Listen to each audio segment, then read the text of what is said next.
O Senhor esteja convosco. Evangelho de nosso Senhor Jesus Cristo, segundo São Mateus. Naquele tempo, disse Jesus aos seus discípulos: ninguém pode servir a dois senhores, porque ou há de odiar um e amar o outro, ou se dedicará a um e desprezará o outro. Vós não podeis servir a Deus e ao dinheiro. Por isso vos digo, não vos preocupeis quanto à vossa vida, com o que haveis de comer, nem quanto ao vosso corpo, com o que o haveis de vestir. Não é a vida mais do que o alimento e o corpo mais do que o vestuário? Olhai para as aves do céu. Não semeiam, nem ceifam, nem recolhem em celeiros, e o vosso Pai Celeste as sustenta. Não valeis vós mais do que elas? Quem dentre vós, por mais que se preocupe, pode acrescentar um só côvado à sua estatura? E por que vos inquietais com o vestuário? Olhai como crescem os lírios do campo. Não trabalham nem fiam, mas eu digo-vos, nem Salomão, em toda a sua glória, se vestiu como um deles. Se Deus assim veste a erva do campo, que hoje existe e amanhã é lançada ao forno, não fará muito mais por vós, homens de pouca fé? Não vos inquieteis dizendo: que havemos de comer, que havemos de beber, que havemos de vestir? Os pagãos é que se preocupam com todas essas coisas. Bem sabe o vosso Pai Celeste que precisais de tudo isso. Procurai primeiro o reino de Deus e a sua justiça, e tudo mais vos será dado por acréscimo. Portanto, não vos inquieteis com o dia de amanhã, porque o dia de amanhã tratará das suas inquietações. A cada dia basta o seu cuidado. Palavra da salvação.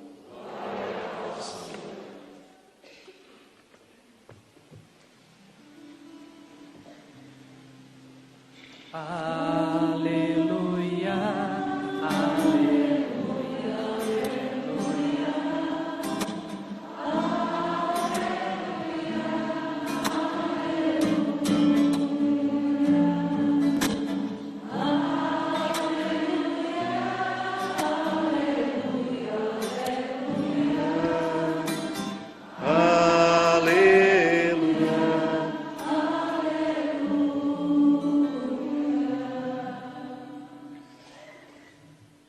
Jesus, de vez em quando, gostava de dar uns tapas na cara das pessoas que o escutavam, para ver se elas acordavam um pouco.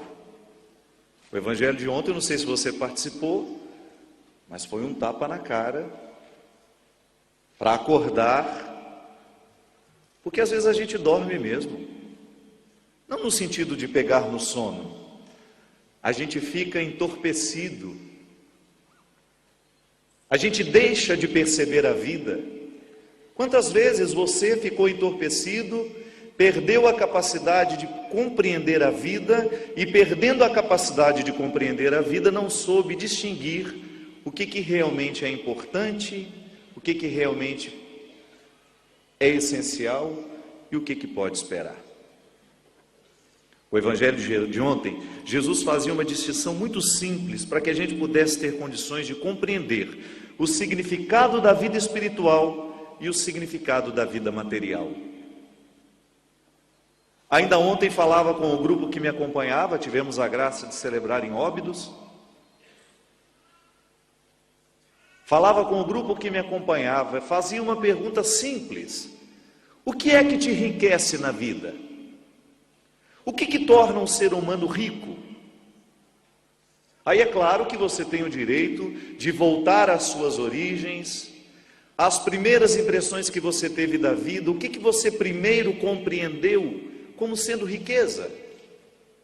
Eu, particularmente, a primeira coisa que eu achei que era riqueza na vida era ter uma casa bonita, uma boa conta bancária. Muito embora todo mundo que morasse ao meu redor não tinha nada disso, mas a gente via na televisão. Eu comecei a achar naquela época, quando ainda era uma criança, que riqueza era a gente ter dinheiro, que riqueza era a gente ter uma boa casa, um bom carro. Mas o tempo foi desmontando dentro de mim essa compreensão, da mesma maneira como uma casa vai ruindo aos poucos pela própria força do tempo. Acho que a gente vai ficando mais sábio, a gente vai tendo uma capacidade de entrar nas entrelinhas das coisas, nos avessos. Alguém aqui já viu funcionar um tiar? Sabe do que eu estou falando? Aquelas máquinas que fazem tecido manual. Eu era menino, nasci no interior de Minas Gerais, num contexto muito rural, e lá as nossas velhotas, como dizem vocês aqui, teciam os próprios tecidos, as mantas que a gente se cobria, as roupas com que às vezes faziam os casacos mais pesados, era tudo tecido no tiar. Aquela montoeira de linha, muitas linhas sendo entrelaçadas no mesmo lugar, aquele movimento pesado, né? Era uma máquina pesada, me lembro. Aquelas senhorinhas sentadas no tiar, cantando, contando histórias, enquanto isso fazia aquele tecido bonito, às vezes listrados, dependia da habilidade da artesã. Alguns não ficavam muito bom não, mas a gente fingia que era bonito. Porque a gente aprendeu e foi sendo educado, né? Eu costumo dizer que o educado é aquele que não diz a verdade às vezes. Aliás, a primeira vez que eu vim a Portugal, eu achei que vocês eram todos deselegantes. Aí depois eu percebi que não.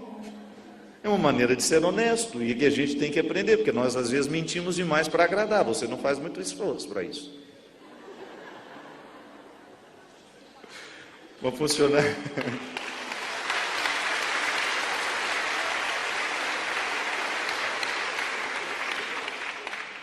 Percebi a primeira vez que vim a Lisboa.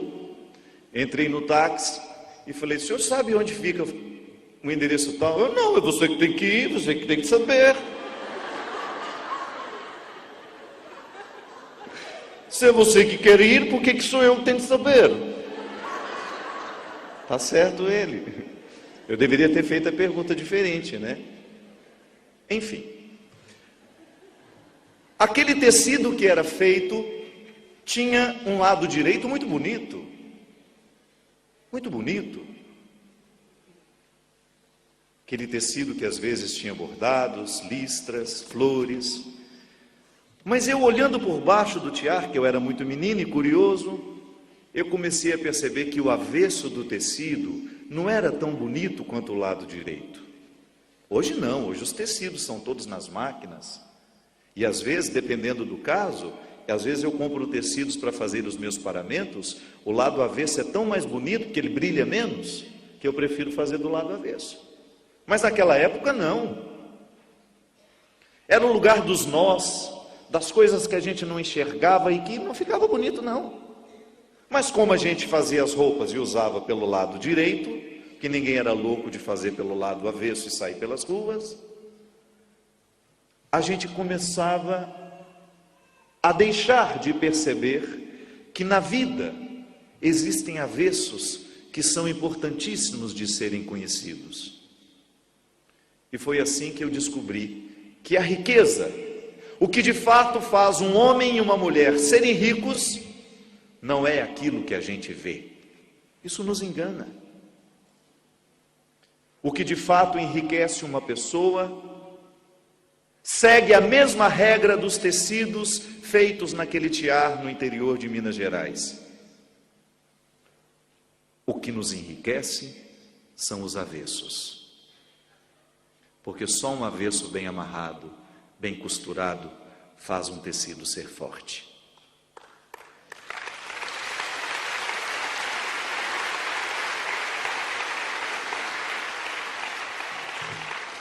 Só mesmo aquele que costurou da maneira correta os avessos, as linhas, os nós, para que não ficasse nenhum ponto solto, dava a garantia de que aquele tecido seria durável.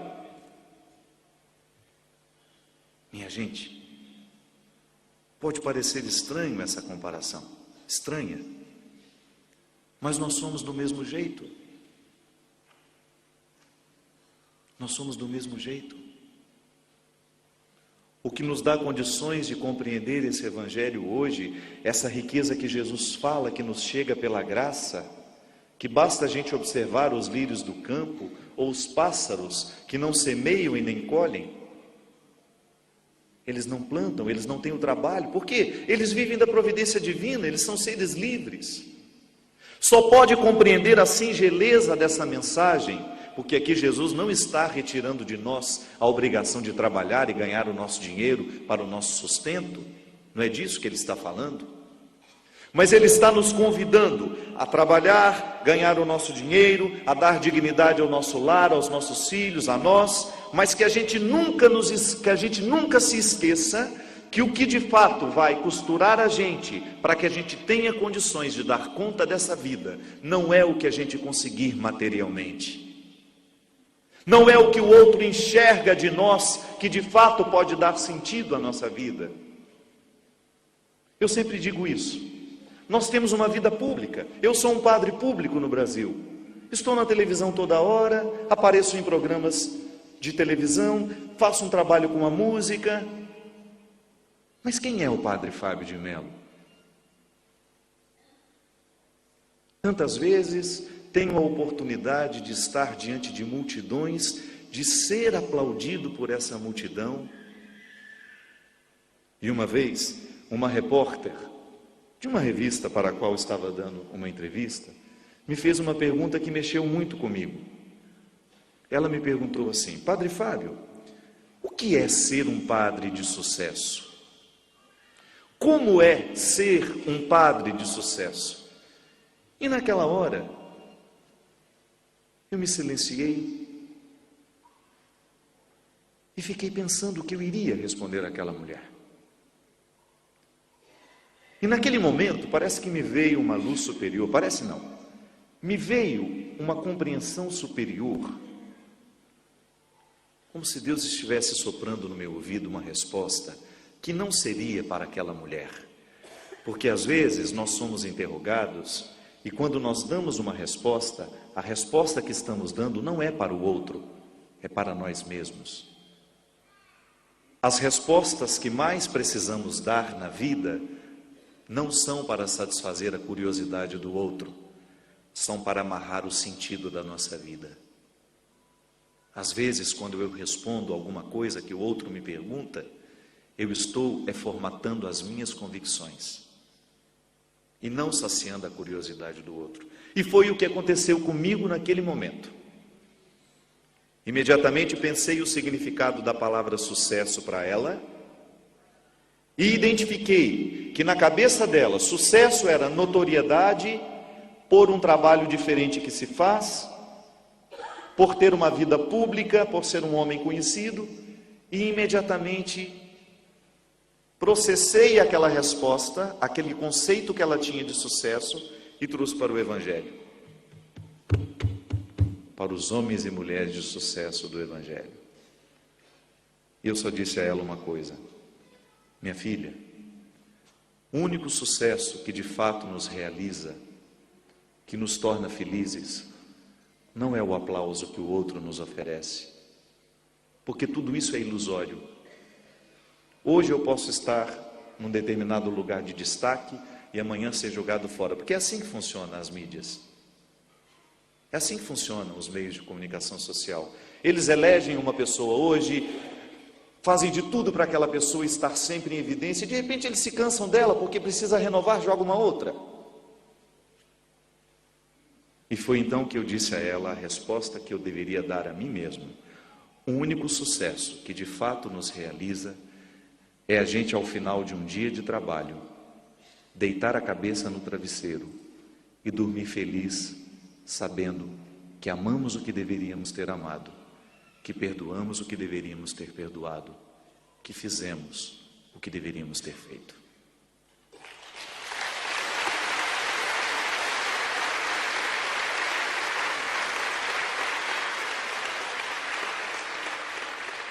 E isso nunca será noticiado. Isso nunca sairá nas revistas.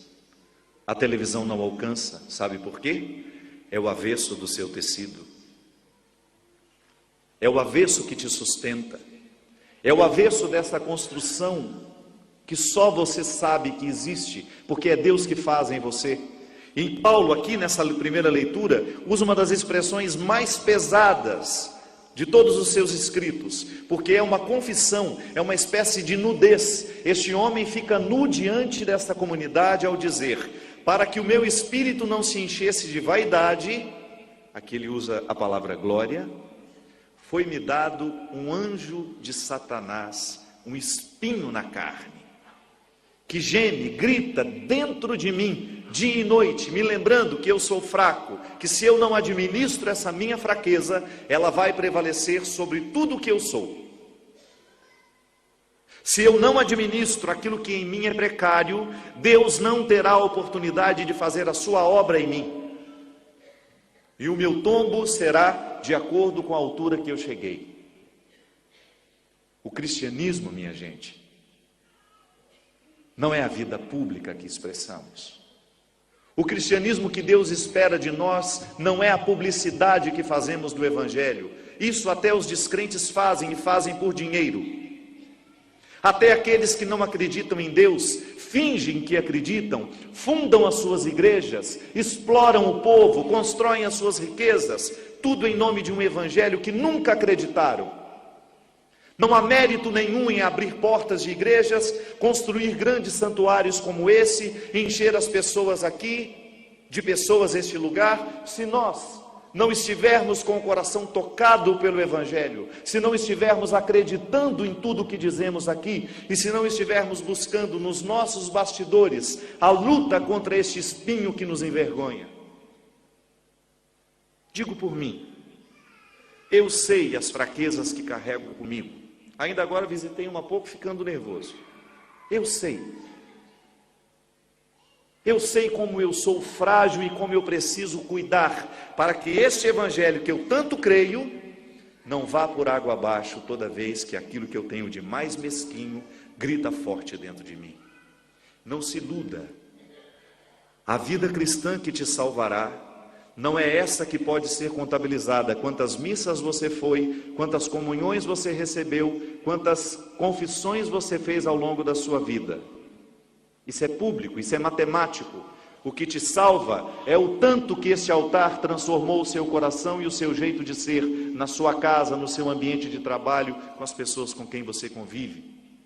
O que de fato faz um cristão ser elevado à glória dos altares não é o tanto de riqueza material que ele acumulou, não é o tanto de sucesso que ele fez, muito pelo contrário. Ainda hoje, lá nos Valinhos, nós refletimos sobre isso. Deus sempre teve preferência por se manifestar diretamente ao coração dos mais simples, dos mais desprivilegiados. Deus não tem medo de pobreza. Deus não tem medo de pecado. Deus não tem medo de miséria. Quem tem somos nós. E no dia que nós olharmos para a nossa fraqueza e compreendermos que ela é o lugar onde tudo começa, porque somente aquele que se aceita fraco descobre-se miserável, oferecerá a Deus um ofertório, oferecerá a Deus um sacrifício que de fato tem o poder de transformar a nossa vida. Qual é o espinho na sua carne? Qual é a fraqueza que te afasta deste altar? E, consequentemente, qual é a fraqueza que te afasta dos seus irmãos? Se você não for honesto o suficiente para percebê-lo, para olhar de cara, firmemente para esse espinho, você jamais será capaz de construir um avesso sustentável que te fará chegar à eternidade. Termino com uma historinha muito simples que talvez você já tenha escutado. Um homem tinha um temperamento muito difícil, era muito bravo, brigava com Deus e o mundo, e ele procurou um mestre e pediu a ele: como é que eu faço para controlar esse homem bravo que mora dentro de mim e que machuca tanto as pessoas? O mestre estava mexendo no chão, nem para cima ele olhou. E ele só disse assim: dentro de nós moram 2 cães, um muito bravo e um manso.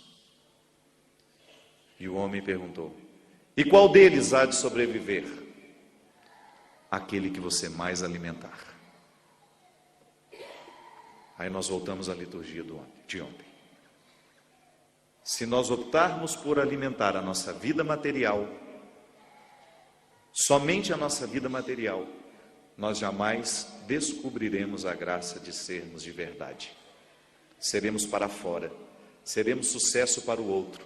Mas se nós alimentarmos a vida espiritual, a busca pela palavra, o conhecimento de Deus que passa pela vida, se nós nos embrenharmos nesta missão, nós teremos a feliz oportunidade de um dia aplaudir a vida que a gente escolheu viver. Porque nada, minha gente, nada pode nos fazer mais felizes ao final da nossa vida que a gente morrer satisfeito com a vida que a gente escolheu viver. Que essa Eucaristia nos encoraje a caminhar na direção deste avesso, dessa construção espiritual que os olhos não podem ver, mas que o coração sabe sentir.